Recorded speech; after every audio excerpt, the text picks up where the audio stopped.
Next है exercise 1.4 और इसमें हम वेन डायग्राम पढ़ेंगे। वेन डायग्राम सेट का पिक्टोरियल रिप्रेजेंटेशन होता है, यानी कि हम उसकी पिक्चर बनाते हैं।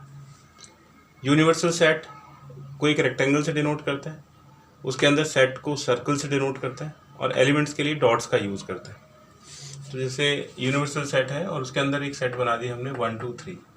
तो जो एलिमेंट्स ए के अंदर है उनके अंदर डॉट्स लगा के हम उनको रिप्रेजेंट करेंगे और जो ए के अंदर नहीं है उसको ए के बाहर यूनिवर्सल सेट के अंदर लिखेंगे।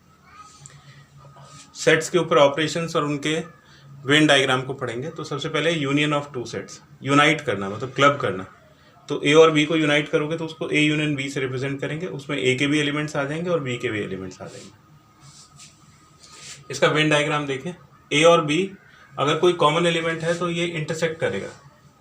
तो 3 इसके अंदर कॉमन एलिमेंट है, तो ये जो बीच वाला पार्ट है इसके अंदर एक एलिमेंट आएगा 3। फिर ए वाले सेट में कुल 1 2 3 ये 3 एलिमेंट हो गए और 3 ए और बी का कॉमन एलिमेंट हो गया, इसलिए 3 को कॉमन पार्ट में लिखेंगे। फिर ये 4 और ये 5 हो। तो ये जो शेडेड पार्ट है ये ए यूनियन बी को रिप्रेजेंट करता है। इसको लॉजिकली यानी कि एल्जेब्राइकली हम इस तरह से लिख सकते हैं कि एक्स अगर ए यूनियन बी को बिलोंग करेगा, एक्स अगर ए यूनियन बी को बिलोंग करेगा तो वो कहाँ से आएगा, या तो एक्स ए से आएगा या एक्स बी से आएगा। तो और यूनियन और को रिप्रेजेंट करता है, और जो ए यूनियन बी के अंदर नहीं होगा, बाहर होगा उससे, तो ना तो वो ए के अंदर हो सकता है ना बी के अंदर हो सकता है। तो याद रखिएगा कि पॉजिटिव स्टेटमेंट के लिए यूनियन और को रिप्रेजेंट करता है और नेगेटिव स्टेटमेंट के लिए यूनियन एंड को रिप्रेजेंट करता है। इसकी प्रॉपर्टीज हैं A union B, B union A के इक्वल होता है। ऑर्डर अगर आप चेंज कर सकते हो तो उसको कम्यूटेटिव प्रॉपर्टी बोलते हैं। इसी तरह से A union B union C, इसमें जो एक से ज़्यादा 2 से ज़्यादा एलिमेंट्स को अगर आप यूनाइट करते हो तो यूनियन करने का जो ऑर्डर है आप उसको चेंज कर सकते हो। जैसे ए यूनियन बी हमने पहले किया, यहाँ पे बी यूनियन सी को पहले कैलकुलेट किया, तो ऑर्डर ऑफ ग्रुपिंग आप चेंज कर सकते हो, उसको एसोसिएटिव प्रॉपर्टी बोलते हैं। ये लॉ ऑफ आइडेंटिटी एलिमेंट है। आइडेंटिटी एलिमेंट के ऑपरेशन से सेट पे कोई फर्क नहीं पड़ता। तो अगर आप नल सेट को यूनाइट करते हो ए के साथ तो ए ही रहेगा, इसलिए हम फाई को आइडेंटिटी एलिमेंट ऑफ यूनियन बोलते हैं। आइडेम्पोटेंट मतलब खुद से खुद का ऑपरेशन। अगर ए को ए के साथ यूनाइट करोगे तो ए ही आएगा, और यूनिवर्सल सेट के साथ करोगे तो यू आएगा। इसको हम लॉ ऑफ यूनिवर्सल सेट बोलते हैं। ये यूनियन की प्रॉपर्टीज। देखिए इसके बाद नेक्स्ट टॉपिक है इंटरसेक्शन ऑफ टू सेट्स। इसमें जो 2 सेट्स होते हैं उसका कॉमन पार्ट आता है। तो जैसे ये ए और बी है तो इसका जो कॉमन पार्ट शेडेड है वो ए इंटरसेक्शन बी हो जाएगा। तो ए इंटरसेक्शन बी में ए और बी में जो कॉमन एलिमेंट्स है उसको लेंगे। लॉजिकली हम इसको लिख सकते हैं, एक्स अगर ए इंटरसेक्शन बी को बिलोंग करता है तो ये वो एलिमेंट होगा जो ए और बी के साथ दोनों के अंदर एक साथ होगा। तो इसको x belongs to A and x belongs to B लिख सकते हैं। और अगर एक्स ए इंटरसेक्शन बी को बिलोंग नहीं करता है तो या तो ए के अंदर नहीं होगा या बी के अंदर नहीं होगा। तो एक्स बिलोंग्स टू ए और X does not belong to B, X does not belong to A और X does not belong to B. तो ये भी यूनियन की तरह है।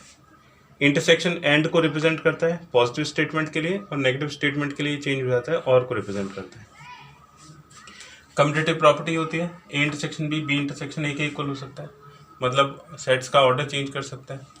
ऐसी एसोसिएटिव प्रॉपर्टी होती है, ग्रुपिंग का ऑर्डर चेंज कर सकता है। नल सेट के साथ इंटरसेक्ट करेंगे तो नल सेट में कोई एलिमेंट नहीं होता, तो कॉमन एलिमेंट भी कुछ नहीं होगा, तो नल सेट आएगा। यूनिवर्सल सेट में तो पूरा सेट ही कॉमन हो जाएगा, तो वो ए आ जाएगा। आइडेम्पोटेंट लॉ, खुद से खुद को इंटरसेक्ट करोगे तो पूरा सेट ही कॉमन आ जाएगा। फिर ये डिस्ट्रीब्यूशन प्रॉपर्टी होती है, ए इंटरसेक्शन यूनियन के ऊपर डिस्ट्रीब्यूट हो जाता है। तो ए इंटरसेक्शन बी फिर यूनियन ए इंटरसेक्शन बी, बिल्कुल ऐसे जैसे ये प्रॉपर्टी होती है A into B plus C is equal to A into B plus A into C. जैसे मल्टीप्लिकेशन एडिशन के ऊपर डिस्ट्रीब्यूट होता है उसी तरह से इंटरसेक्शन यूनियन के ऊपर डिस्ट्रीब्यूट होता है। फिर है डिफरेंस ऑफ टू सेट्स। तो ए के अंदर से अगर बी को निकाल दिया जाए, ये बी को आप अलग कर दीजिए, तो जो पार्ट बचेगा 1, 2 वो a माइनस बी हो जाए। अगर बी में से a को निकाल दो, ये पूरा a यानी कि 1 2 3 निकाल दो, तो ये 4, 5 बचेगा, ये b माइनस ए के इक्वल हो जाएगा। x अगर a माइनस बी को यानी कि इस वाले पार्ट में बिलोंग करता है तो x a को तो बिलोंग करेगा लेकिन b को बिलोंग नहीं करेगा, तो and x does not belong to b। Symmetric difference, ये डेल्टा से इसको रिप्रेजेंट करता है। ये a माइनस बी और b माइनस ए दोनों का यूनियन होता है। तो a माइनस बी 1,2 हो गया और b माइनस ए 4,5, इन दोनों का यूनियन करोगे तो 1 2 4 5 हो जाएगा। तो a symmetric difference of b को हम पूरे a यूनियन b में से अगर बीच वाला पार्ट यानी कि इंटरसेक्शन वाला पार्ट निकाल दें तो ये symmetric difference of two sets हो जाएगा।